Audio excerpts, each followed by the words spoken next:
Welcome to Subramani. A lot of people come to me saying we want to retire early, right? The husband wants to retire or the wife wants to retire, they're sick of the travel or whatever be the reasons. And they want to retire at a age of say 45. Now they must be 32, 33 now, or maybe 35, and they want to retire at 45. And they have got into this formula that I need to have 30 times my annual expenses as my corpus, which is true. It is a number which I have also given to a lot of people. But remember, many of these rules have been made in the US and have been made long ago. Things have changed a lot. 1980 to 2021, which is a 40-year bull run in debt markets, may soon be over if interest rates start going up, right? So a lot of uncertainties are there. So any of these rules look very good, but in later on in life it could change. Inflation could be higher than what we anticipate. Inflation in medical expenses could be higher than what we anticipate. You may require some treatment abroad that dramatically changes the cost of medical treatment. So be ready for all those changes. So the 3% rule or $1 million for retirement or any of these things, they look very good, very intelligent as of today. But after 5 years, 10 years, 20 years, 30 years, maybe even 45 years, that could look ridiculously wrong, right? For example, when we were growing up in the 1980s, it was assumed that the dollar will rise against the rupee by 5% every year, because that was the gap between Indian inflation and US inflation. That was right, but after a long time, after some time, it started stagnating. You never know, 20, 30 years hence, it may be at 30 rupees a dollar. We don't know. We are unable to predict many of these things. Fiat currency, what will happen? Gold, what will happen? Cryptocurrency, what will happen? All these things we don't know. So it is a range of possibilities that you have to consider. So somebody asked me, tell me one person whose retirement plan is well done. So it has to be my father's. Why I can say that is because till the last day of his life, he did not have any financial worries or any problems. Mine also looks like it is well done, but I've got another maybe 20 years to live or 30 years to live. I have to be able to say this the day I die, right? Not the day I planned. On that day, everybody's plan looks perfect. The problem is, while you are implementing, a lot of things go wrong in the, lot of things are different from what you thought it will happen. So be ready for that. So when you're 45, you have to prepare for another 55 years of retired life. That is not going to be very easy, right? So first thing is be ready for a range of possibilities.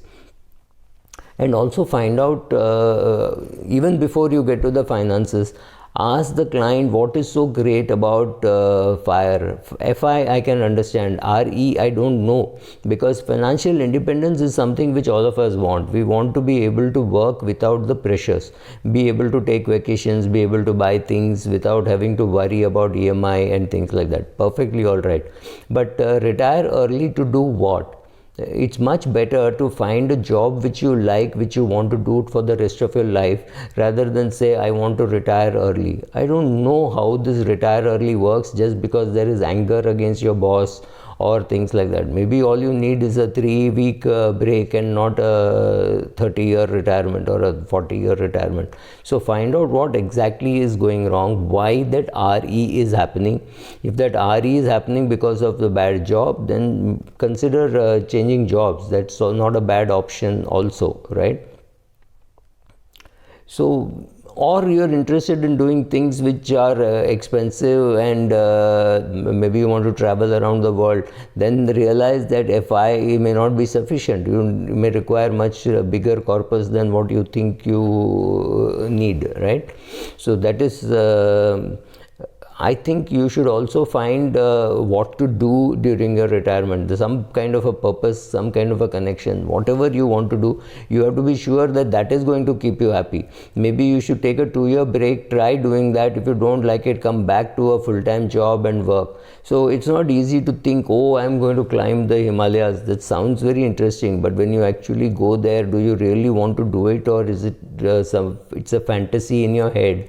When you try implementing it, it may not be the same thing which you had in your head. So be careful about what you want to do. right? Most clients will have to significantly alter their lifestyle. For example, if I am a corporate employee, I don't have to do anything. Somebody does my ticket booking, I just walk in. I know I will have lounge access. I know I will travel only by J class. I know somebody will be there to pick me up at the airport. I get used to that kind of a luxury. I don't have to worry if there is excess baggage. The corporate account makes sure that the airline will not bother me about the excess baggage, or even if it is anything, it will be adjusted in the corporate account. So from there to access to travel to staying in the best of hotels, all those things change. Even in your house, things change. Nobody is there to run errands for you. If you are senior enough today, you will definitely have a secretary who will do a lot of work for you, right? From reminding you about your tax returns, your dividend slips, your getting those statements from your banker, or from downloading the 26AS, right? All those things will be taken care of by somebody.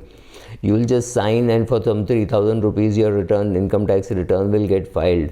But once you retire, you will have to do a lot of those things. You will have to calculate your capital gains tax. You will have no access to past data, future data, right? All the luxuries of maybe even simple things like Bloomberg and Reuters screens are not available to you, right? So a lot of those changes. So imagine all those changes have to be made in your personal life, and that is not going to be very easy. So another piece of advice that I would think is generally when a person talks about retirement, it is not what you think of as retirement, right? Retirement, just try telling an 80-year-old aunt that I want to retire at 45. They will be aghast, because they think retirement means sitting at home and doing nothing. That may not be the real aim of RE, right? When you retire early, you need to find a purpose of what you want to do.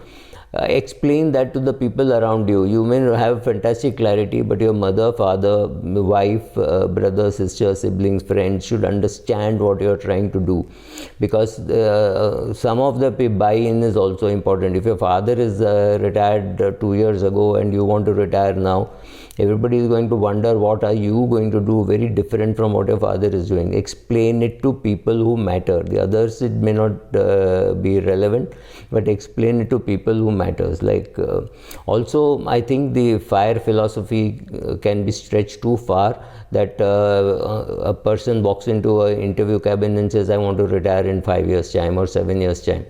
That's not going to happen for most of us. You need to create a corpus, and that corpus can be created many ways. Maybe you have inherited it already. Maybe you have got a big ESOP which was doing well. But remember, today ESOP is not priced the way it used to be priced much earlier, right?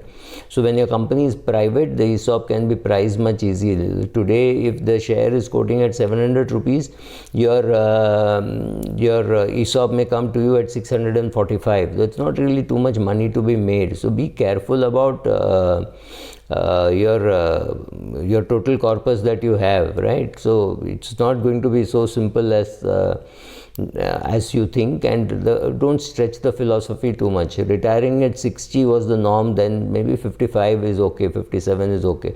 Don't stretch it to 45. If you have no inheritance and all, it's not going to happen. It's going to be very difficult. One of the advice which you will always get while retiring is to live like a monk. It is not easy. Every one of us can't live like a monk. So some of us can, some of us can't. So see what you have to give up, what you have to keep while in retirement, right? So it's a great concept, but I like the concept of retire early, because it means people will put in a lot of effort to live frugally. That itself is a good lesson to be learned. So if you're learning how to live frugally, that itself is good, but it does not mean that you have to aim for RE. Aiming for FI makes sense, but aiming for RE, I would still be careful. Just because you hate your job, don't want to retire early. Try changing jobs. That might be a better value. Remember also that traditional retirement itself was 30-35 years. If you are trying to retire at 45, you're talking of another 55 years. predicting markets for 55 years, managing your money for 55 years is not going to be very simple, and I'm perhaps repeating it, right? So when a person says he wants to retire early, that person has to be able to articulate it very well, to not just to himself, to his wife, but also to the others who matter, right? For me, financial independence just means maintaining your lifestyle exactly the way you wish it is, without having to work for it, right? So your income from dividends, your income from interest, income from rent, whatever you have, should be able to cater to your retirement for the rest of your life. Now let us suppose that your current income, current expenses are about 5 lakhs per annum, for 40,000 rupees a month. And you think, I'm not putting too much of calculations into it, and you think it should be about 25 lakhs at your age of 99 or whatever. So which means 25 lakhs a year, 25 lakhs a year is what you will be spending at that stage.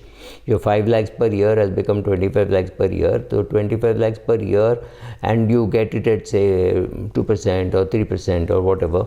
So you have to, unless you can create an annuity for yourself right now, for a figure of at least about 15-17 lakhs, and assuming that you have other assets with which you will create further annuity, and then you pay 30% tax on that, it's not going to be very simple. So see what, if you want a guaranteed RE, you have to make sure that you live frugally and you understand finances very well, and you will, over the next 55 years, be able to understand, comprehend, strategize, make changes. You will be able to do everything, right?